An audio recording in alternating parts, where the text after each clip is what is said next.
The sun hung low in the sky as I parked my truck at the trailhead. The drive had taken longer than expected, the winding dirt roads stretching deeper into the forest than I remembered from the map. I double-checked my gear, making sure my backpack had everything I needed: water, protein bars, first aid kit, flashlight, extra batteries, knife, and a fire starter. I had planned for a 2-day solo hike, something I had done before, but this trail was new to me. It was supposed to be remote, difficult, and rarely traveled, which was exactly what I wanted. The first few miles were uneventful. The path was narrow, cutting through dense pines and firs, the occasional rustle of leaves and chirping birds the only sounds. The air smelled fresh, the way forests always do after a recent rain. I kept a steady pace, following the markers nailed to trees every so often. My plan was to reach a small clearing before sundown and set up camp there. As the daylight started to fade, I noticed the trail was harder to follow. The markers became scarce, and the undergrowth thickened. I checked my map and compass. Everything seemed fine, but the terrain felt different, steeper, rockier. I hadn't seen any signs of other hikers, which wasn't unusual for remote trails, but something about it felt off. Still, I pushed on. About an hour before dark, I reached the clearing. It was smaller than I expected, but flat enough for my tent. I dropped my pack and stretched, rolling my shoulders. My legs ached and my stomach growled. I quickly set up my tent, started a small fire, and ate a protein bar while boiling some water for a freeze-dried meal. The fire crackled, casting long shadows against the trees. It was peaceful.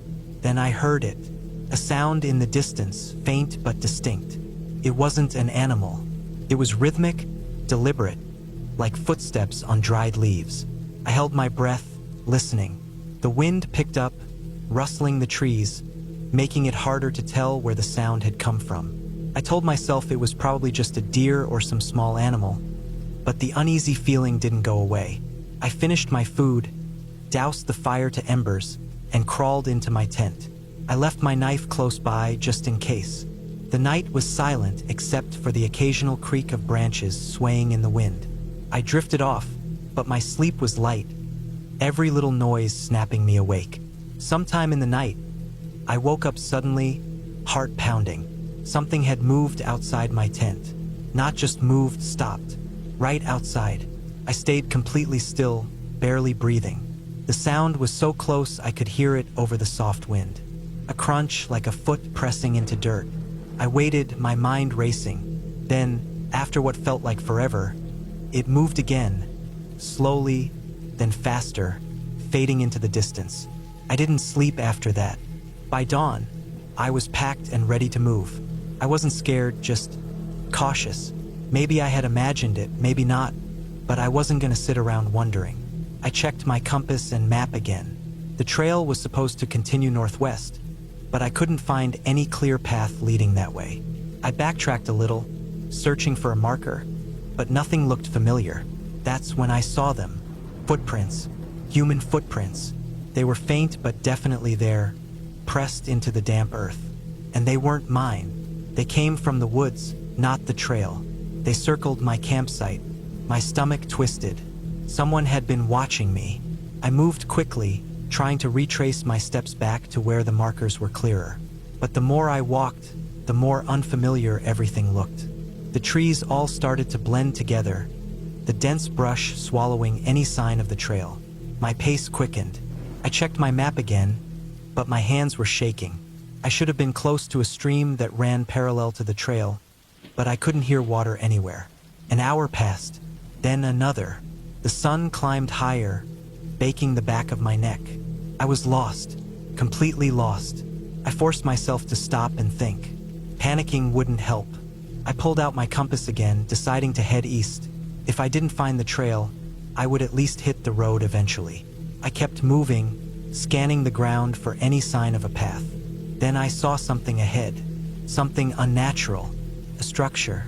At first, I thought it was a cabin, but as I got closer, I realized it was smaller, more like a shack.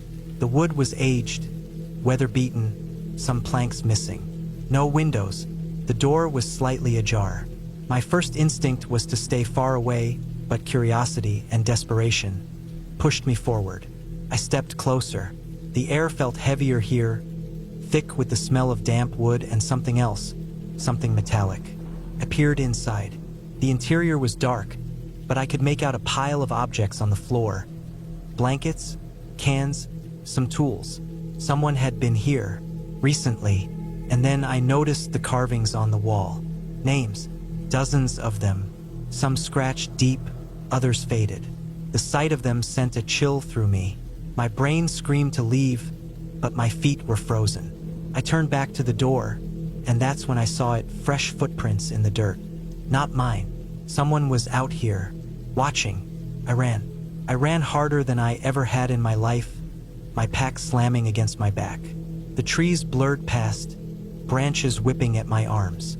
I didn't stop, didn't look back. My breath burned in my chest. My legs ached, but I didn't stop. I ran until the ground sloped downward and I finally heard it, the rush of water, the stream. I stumbled toward it, nearly falling in. I followed it, hoping, praying it would lead me back to the trail. After what felt like forever, I saw something through the trees. A wooden sign, the trailhead. I didn't slow down until I reached my truck. My hands fumbled with the keys as I jumped inside and locked the doors. My breathing was ragged, my whole body shaking. I sat there for a long moment before finally starting the engine. As I drove away, I glanced once at the treeline. There, just past the first row of trees, a figure stood, watching. I never went back.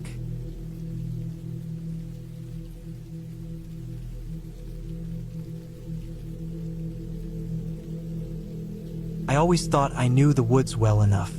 I grew up around them, hiked them every other weekend, and felt like I understood their rhythms. But knowing a place in good weather, in broad daylight, is nothing like being trapped in it when everything turns against you. Started as a solo hiking trip, just me and the trail. The plan was simple: a 2-day loop through a remote mountain range, a place I'd visited before but never spent the night in. The forecast was clear, I packed light but efficiently, and I felt confident in my abilities. Nothing about this trip seemed risky until it was. The first few hours were easy. The early fall air was crisp, and the leaves had started to change, spilling reds and oranges across the landscape. I made good time, stopping only for water breaks and to admire the views. I had a map, a compass, and my GPS watch which tracked my route. There was no cell service, but that wasn't unusual. The deeper I went, the more I welcomed the isolation. Around mid-afternoon, I reached a fork in the trail. According to my map, the left path was the official route, while the right one was an old logging road that reconnected to the trail a few miles ahead. I decided to take the logging road. It was slightly overgrown but looked passable, and I figured it might shave some time off my hike. I should have known better. The road was rougher than I expected. Bushes encroached from the sides, and fallen branches forced me to step carefully. Felt like no one had used it in years. The further I went, the more it felt off. The air was still, too still, like the forest itself was holding its breath. The usual sounds of birds and rustling leaves were gone. I told myself it was just my imagination, but the unease settled deep in my stomach. About an hour in, the road became harder to follow. It was no longer a road, just patches of dirt between thick undergrowth. I checked my GPS watch. The trail should have reconnected by now, but it wasn't showing up. I pulled out my map and compass. If I continued east, I'd hit the main trail eventually. It wasn't far. I just needed to push through. That was my next mistake. The brush thickened, making every step an effort.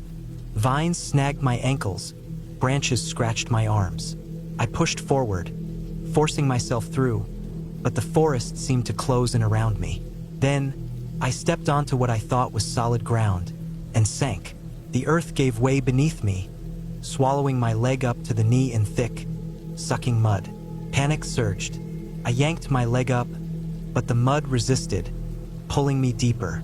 I twisted, throwing my weight backward, and after a sickening moment, I broke free, landing hard on my back. My boots stayed behind, buried in the muck. I crawled forward and grabbed at it, but the mud had already claimed it. I wasn't getting it back. Heart pounding, I pulled myself up. My socked foot sank into the damp earth, sending a chill up my spine. I needed to get out of here. I pressed on, limping slightly, my pace slower than before. My sock was soaked within minutes, each step a squelching reminder of my mistake. The sky had started to dim, the sun dipping behind the trees. I should have reached the main trail by now. I stopped to check my GPS watch again. The screen was frozen. I tapped it. Nothing. My map and compass were still in my pack, but I needed to stay calm. I wasn't lost, I just needed to keep heading east. Minutes turned into an hour, then another. The trees became denser, their gnarled roots rising like traps beneath the leaf litter. I climbed over fallen logs, scrambled up small ridges, pushed through thorny underbrush that tore at my clothes. Every step drained my energy. My foot throbbed from the uneven ground. My exposed skin stung from cuts and scrapes. Then I noticed something that made my stomach drop. A tree, marked by a deep gash in its bark. I had seen that same tree earlier. I was going in circles. A deep, shaking breath rattled through me. This wasn't possible. I had been following my compass, making sure I kept a straight line. But the evidence was right in front of me. I had somehow looped back. Dread crept in like a slow-moving tide. The light was almost gone now, and I had no choice but to stop. I needed to set up camp and try again in the morning. I found a relatively flat area between two large trees and pulled out my tent. My hands trembled as I set it up. Every noise in the forest seemed amplified. The distant crack of a branch, the rustling of leaves. I forced myself to eat a protein bar, but it felt like chewing rubber. I couldn't stop thinking about that tree, about how I had gone in circles. Sleep didn't come easy. Every creak of the trees jolted me awake. I kept imagining something moving just beyond my vision, something watching, but every time I shone my flashlight, there was nothing. By morning, exhaustion clung to me like a second skin. I packed up quickly, determined to get out. I checked my compass again and set off in the same direction, moving faster despite my aching foot. But an hour later, I saw it again. The tree with the gash. I stopped, breathing hard, my entire body going cold. I was trapped in some unseen loop, no matter which way I went. My thoughts raced. Had I fallen into some disorienting terrain? Was something throwing off my sense of direction? I tried to stay logical, but fear gnawed at the edges of my mind. I had enough food for another day, maybe two if I rationed carefully. I had water purification tablets, but I needed to find a source soon. I tried to think clearly. The forest had to end somewhere. If I kept moving, I would reach a road or a river. I just had to keep going. I walked for hours, pushing through exhaustion, ignoring the screaming pain in my foot. I stopped only to sip water and swallow a few bites of food. The sun climbed high, then dipped again. My body ached. My mind felt slow, sluggish. And then, the forest thinned. I stumbled forward, barely believing my eyes. The trees parted, revealing a gravel road.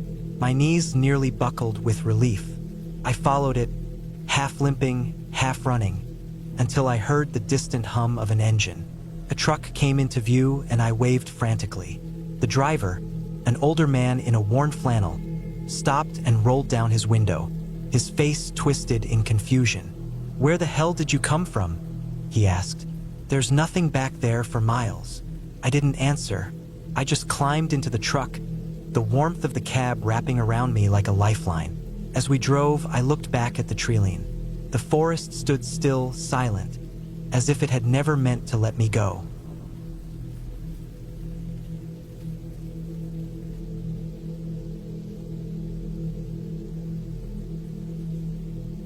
I don't know why I thought hiking alone was a good idea. Maybe I just wanted some space, some time to clear my head. The stress of work, the endless buzzing of notifications. I wanted to shut it all off for a while. So I picked a trail, one that wasn't too popular, packed my bag, and left before sunrise. The first few hours were peaceful. The air was crisp, the kind that fills your lungs in a way that makes you feel alive. The trees were thick, towering above me like ancient guardians. Their leaves rustled gently in the breeze, and for the first time in a long time, I felt at peace. The trail was marked well enough, though it was clear not many people came through often. Some parts were overgrown, branches stretched across the path like nature's own barriers. Still, I pushed forward, my boots crunching against the dirt and dried leaves beneath me. Around midday, I stopped for a break. I found a large flat rock and sat down, taking a long sip from my water bottle. I had packed enough supplies, food, first aid, extra layers, so I wasn't worried. I had planned everything, or at least I thought I had. After resting, I continued on. The trail began to slope upward, steeper than I expected. I checked my map, but the elevation change hadn't seemed this drastic when I planned the route. Still, I kept moving. My breathing grew heavier, my legs burned, but I welcomed the challenge. Then I noticed the silence. It had been subtle at first, but as I climbed, I realized I hadn't heard a single bird in a while. No rustling in the underbrush, just the sound of my own footsteps. Something felt off. I tried to shake it off, convincing myself that I was just being paranoid. But the deeper I went, the stronger the feeling grew. Then I saw it. A backpack, torn and dirty, sitting off to the side of the trail. I stopped in my tracks. It looked old, like it had been there for months, maybe longer. The fabric was weathered, the zippers rusted. But what unsettled me the most was the way it was just sitting there, as if someone had dropped it and never returned. I scanned the area, looking for any sign of its owner. Nothing. Curiosity got the best of me. I stepped closer and nudged it with my boot. Empty. Just an abandoned pack in the middle of nowhere. I told myself to keep moving. Dwelling on it wouldn't do me any good. People lose things all the time, right? Maybe some hiker forgot it, or maybe it got washed down from higher up during a storm. But as I walked, the feeling of unease followed me like a shadow. I checked my map again. I should have been nearing a clearing by now, a spot where I had planned to camp for the night. But when I looked around, all I saw were trees. No break in the canopy. No sign of an open space ahead. Had I missed a turn? I pulled out my phone. No signal. Not even a single bar. I felt my stomach tighten. I wasn't lost. Couldn't be. I had followed the trail. I had checked my bearings. Then why did everything feel wrong? The air felt heavier, thicker, like it was pressing down on me. I tried to calm myself, to push forward, but every step felt harder than the last. My body was screaming at me to turn around, to go back. And then I saw the second backpack. This one was newer, not as weathered as the first, but it was still abandoned, left in the middle of the trail, as if its owner had just vanished. I swallowed hard, my pulse hammering in my ears. This wasn't normal. I didn't know what was happening, but I knew one thing for sure. I needed to get out. I turned around, forcing myself to stay calm. I'd retrace my steps, get back to familiar ground. But as I walked, something gnawed at the back of my mind. The trees looked different. The trail felt different, like I had stepped into a place that wasn't supposed to exist. And then I saw it, a third backpack, and next to it, a boot. Not an old one, not something discarded long ago. A fresh one, like someone had been here. Recently, I felt the blood drain from my face. I ran. I didn't care about being careful anymore. I just ran. My heart pounded, my breath ragged as I barreled through the trees. I had to get out. I didn't know how long I ran, but eventually, I saw it. The dirt road where I had parked my car. Relief flooded me as I sprinted toward it, fumbling for my keys. I practically threw myself inside, locking the doors the moment I got in. My hands were shaking so badly I could barely get the key into the ignition. The engine roared to life, and I peeled out of there, gravel kicking up behind me. I didn't stop driving until I was miles away, back in the safety of civilization. I don't know what I stumbled into out there. I don't want to know, but I do know this.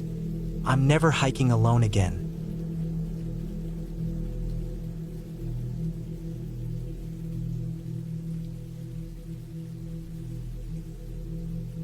I always enjoyed hiking alone. It gave me peace, a break from the noise of everyday life. The forest, the mountains, the isolation, it was my kind of therapy. That's why I planned this trip. A solo hike deep into a national forest I hadn't explored before. I had done my research, mapped out my route, and packed enough supplies for a few days. The plan was simple: hike deep into the woods, set up camp, and return in 3 days. The first day was perfect. The sun was bright but not too hot, and the trees swayed in the wind, casting long shadows across the ground. The trail was well marked, but I rarely saw other hikers. That was fine by me. I liked being alone. The sound of my boots crunching on dirt and leaves was almost hypnotic. As I hiked deeper, the trail narrowed, and the terrain became rougher. I had to climb over fallen trees and push through thick underbrush. I noticed the forest getting quieter. Fewer birds. No distant rustling of small animals. Just my breathing and the sound of my footsteps. It wasn't unusual. Some parts of the woods were just eerily silent.